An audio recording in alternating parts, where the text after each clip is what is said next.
Hi, Bobby here, and continuing with our theme of improvisation tips, we're going to turn our attention to the blues right now. What you heard at the start there was completely improvised 12-bar solo, just over a blues shuffle in the good old-fashioned key of A, the people's favourite, and that was about 90 BPM, I believe. And it occurred to me fairly recently, in recent years certainly, that blues phrasing, I say this a lot, but the blues is a language, and in order to develop the language, you need to listen to a lot of blues. You need to really kind of internalize the phrasing. So learning licks, learning repertoire is hugely important. A lot of traditional blues phrases are kind of like copyright free. You can steal them wholesale, and if they come out and you're playing, it's kind of part of the language, so it's acceptable compared to a lot of genres of music. Compared to stealing like a Steve Vai lick wholesale, for example. But you can also develop your phrasing by focusing on each subdivision within the bar, the important subdivisions. And this is a limitation exercise I'm going to take you through. This is just going to be a static vamp, just over an A7. Kind of like that, but a bit more in tune. We're just doing it over one chord for now, just to take away the pressures of kind of playing into the changes, but you can of course play this over the changes as well. So what we do, we take the slowest subdivision that's interesting. So that would be quarter notes, this sort of thing. So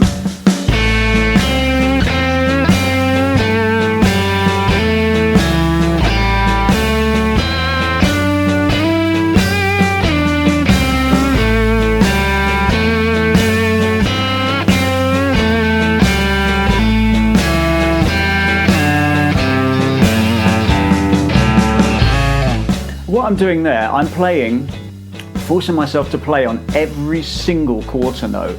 I'm allowing for grace notes, I'm allowing for hammer-ons and pull-offs, I'm even allowing for bends. This is as much a fretboard navigation exercise as it is a phrasing exercise. It will mean that if you can make musical decisions on the fly at that subdivision, then obviously the spaces that you leave, which are as important as the notes you play, there you're going to be able to kind of put the spaces in and not have it that the spaces are because you've lost your way or ran out of ideas. So let's just do a little bit more around that. So kind of quarter notes.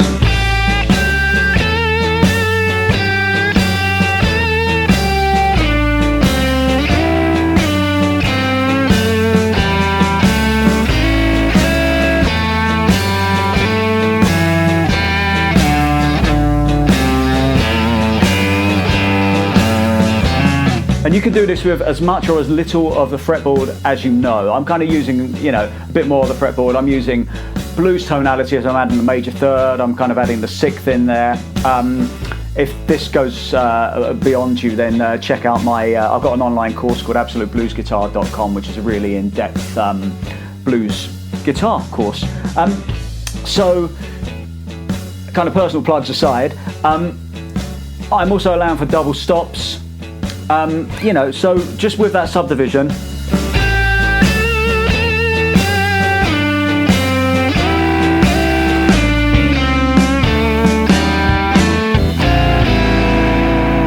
sorry, this backing track does end and then it comes around again. I've just kind of looped it. So just do one more. So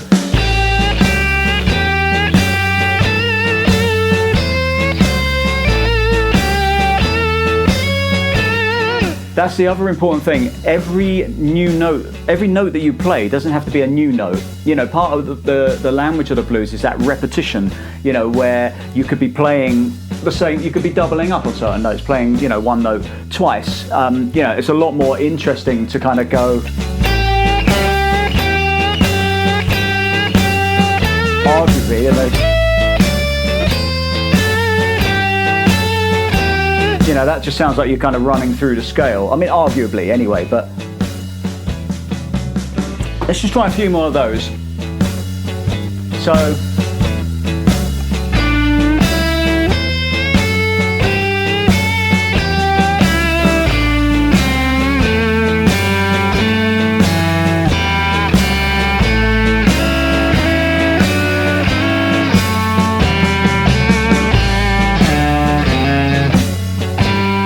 missed one there. So this doesn't sound like a blues solo yet. But then we move on to the next subdivision, which would be, I'll just call it your kind of shuffle fill, you know.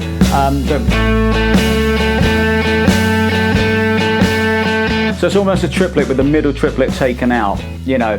And we're going to phrase like that, just using the fretboard.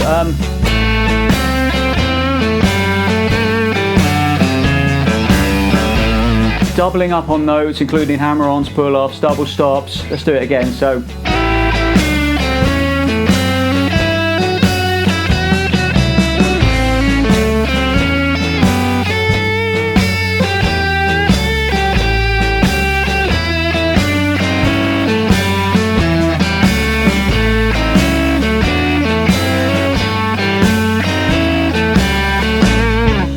I kind of deviated a little bit there. As long as you're aware that you deviated, that's absolutely fine. You're not going to be doing this in the context of a solo.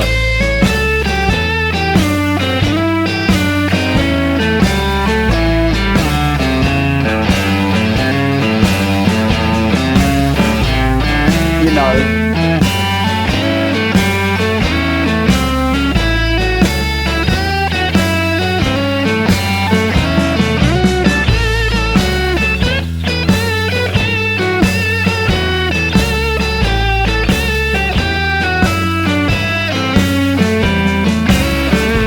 You're not going to be playing, you know, without stopping, but if you can make musical decisions at that subdivision, then you're not going to lose your way when you're soloing, and it's going to open up a lot of the fretboard for you.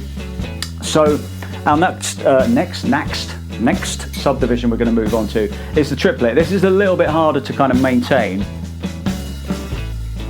So with the triplet, what I mean by that is this.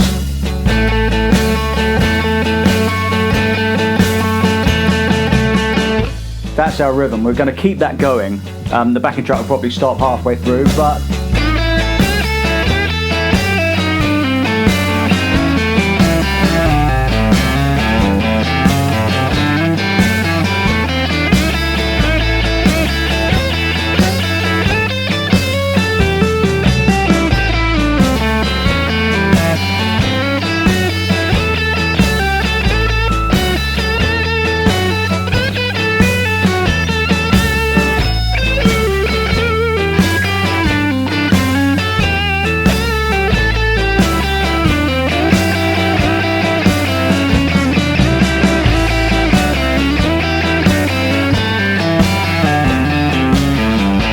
I deviated a little bit with the subdivisions. That's absolutely fine. Again, this isn't going to be your solo, but when you put all of the subdivisions together, so we will now just mix randomly.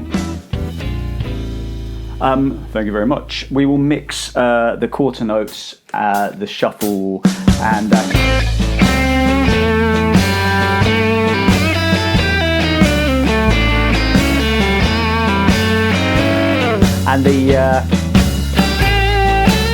the triplets.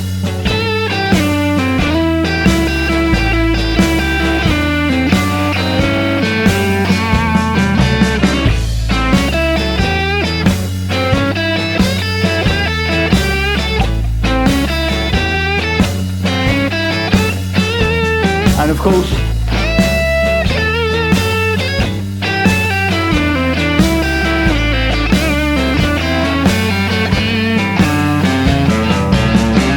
I'm leaving spaces now as well.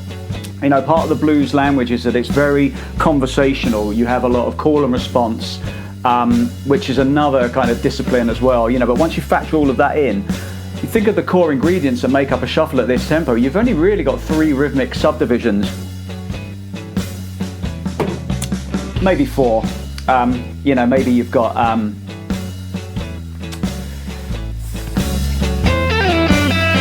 you know, some slightly faster kind of trills in there, but for the most part, you know, you've got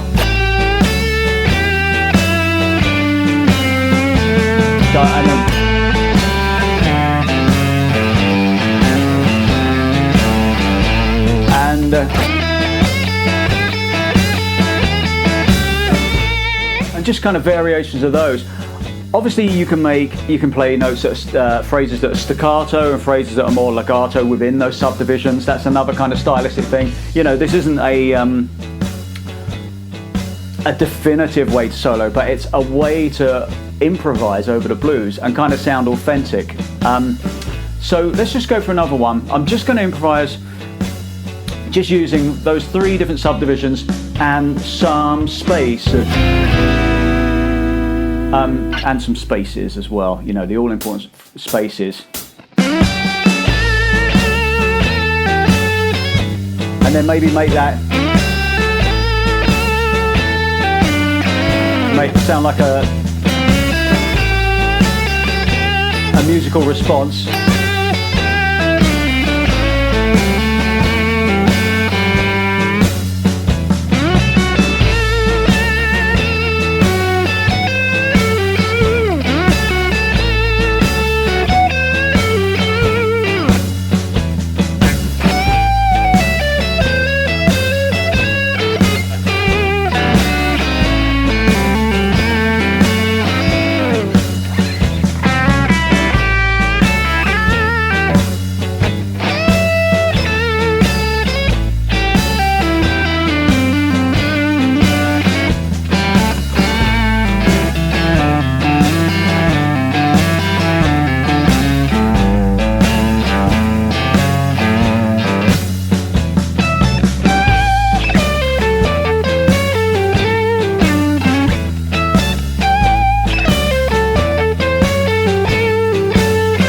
What I did there, a few little grace notes in there, you know, that's absolutely fine, but I'm not thinking about I'm playing this stock phrase or that stock phrase, you know, I'm just kind of improvising with the scale and using those subdivisions, and that is where you kind of fill in the blanks between playing. I've mentioned this before, especially in my course, that I think I'm massively paraphrasing Chick Corea here, but he said something along the lines of even the greatest improvisers, and I don't include myself among those, but even the greatest improvisers are only pulling the notes out of thin air 30% of the time. The other 70% of the time they are, my dog's just kicked the stand, and they are repurposing pre-existing phrases and pre-existing ideas in real time. So there's a certain amount of that comes with the blues. You know, when you learn a blues solo, or when you learn to solo in the blues, I say this to my students sometimes, that there's this kind of what's the word? There's kind of some people make the distinction between improvisation and composing ideas, you know, pre-composed ideas, and there seems to be this a lot of mystique surrounding improvisation, and you know, if it's improvised then it's better. I would say that the two aren't mutually exclusive. The two are kind of one and the same, and can inform each other. So you could compose a solo, a blues solo, over a 12 bar, and you should, and use those phrases, use that to draw phrases from. So, you know, you get one chorus down, you know, once around the 12 bar of a pre-composed idea. By the time you get to like 3 or 4 choruses, you're going to be improvising anyway, because you're probably not going to memorize that solo wholesale. So you'll just be kind of taking little chunks of each kind of phrase, you know, something that you might play over the 4 chord. You know, you'll kind of be almost kind of copying and pasting in real time certain phrases, and that is improvisation. That's a form of improvisation. The other 30% is pulling the ideas out of thin air, and this is kind of for that thing, you know, for kind of just pulling the ideas out of nowhere. You know, the two, as I say, can kind of go hand in hand. But try this exercise. What I'll do, I'll leave the backing track running at the end, and just have a go with the subdivisions, you know, so quarter notes, the kind of triplet feel, and the so you'd be going, you know, this sort of thing. So then.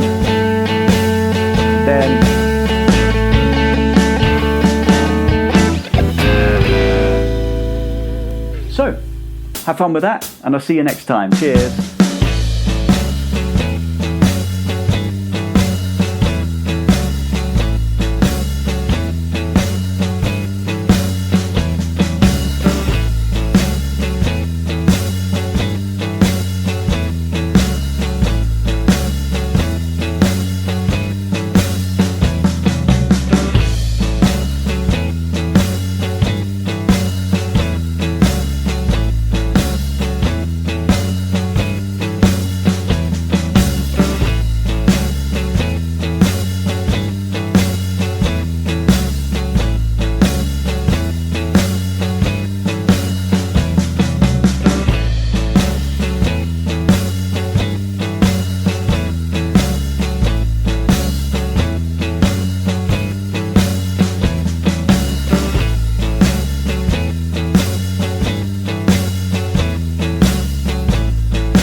you've ever wanted to play the blues with all the emotion of your favourite guitarists, or if you're keen to join in a jam night and just need a bit more confidence, Absolute Blues Guitar has you covered.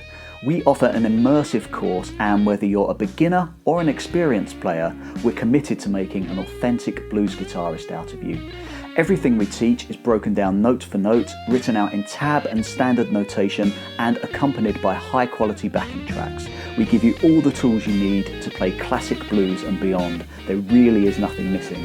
My name's Bobby Harrison, I'll be your teacher, and I'm very much looking forward to seeing you inside.